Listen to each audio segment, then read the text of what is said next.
You're here in South Africa for this meeting of the Global Ignatian Advocacy Network. What is that? Well, the Global Ignatian Advocacy Network, the GIAN Migration, is one of the networks that the society promote for the social apostolate worldwide.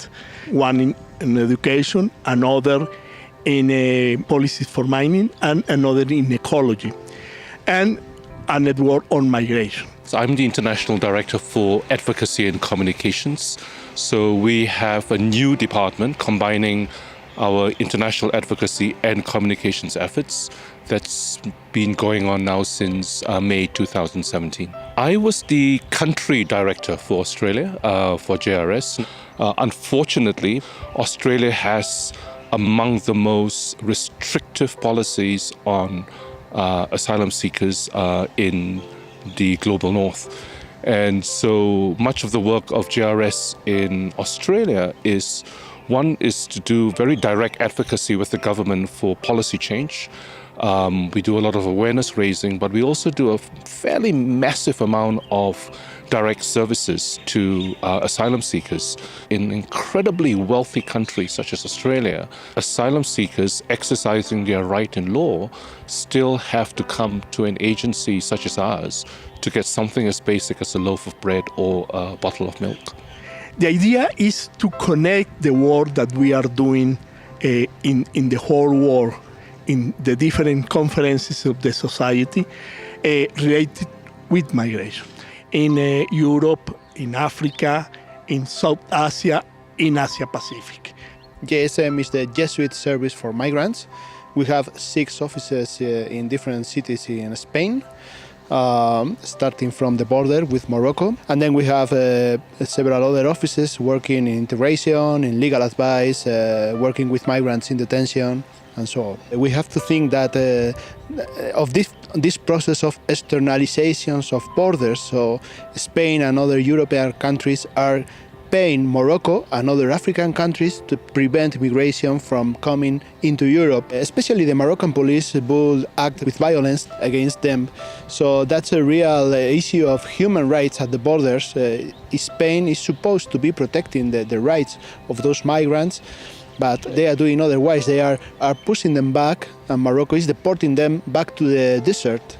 This is one big challenge, human rights at the borders and in detention. And the other challenge is more about living together, integrate, when we have to promote the social cohesion of the society.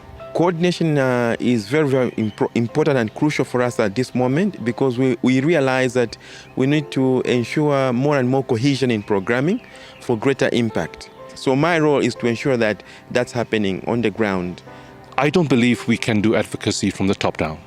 The strength of GRS advocacy when we do it is that we bring to decision makers, we bring to the public, we bring to supporters the voices of refugees. And we hear those voices because of that very fundamental style of GRS work, I like to call it that, which is accompaniment.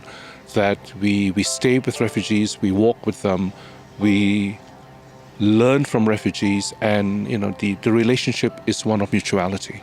We also have at the international level advocacy with the international NGOs, with international bodies such as the UN, and of course now with the leadership of Pope Francis, we suddenly have now this amazingly strong prophetic voice that is a sort of northern star for us.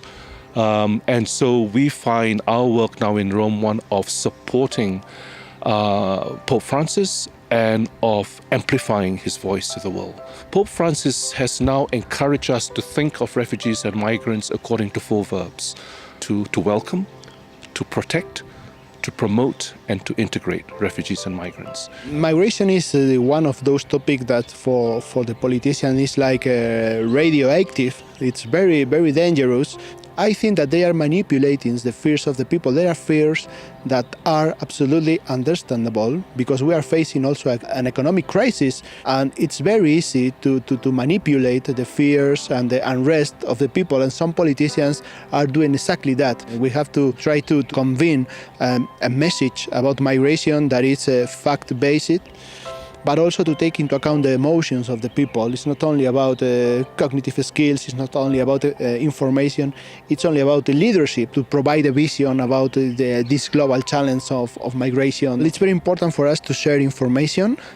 It's very important to have into account the global currents in migration. I think there are some common issues going on. For example, this process of externalizations of borders. This is taking place not only in Europe, but also in US regarding Latin America. The border of US is no longer in Mexico, but it's south, it's Guatemala, it's Central America, because United States is paying those countries to stop migrants. There are different processes that are taking place locally, but with an underlying global rationale. For us, this is very important. And then to have information of different global processes. Nowadays, United Nations is running a process, a global compact on migration.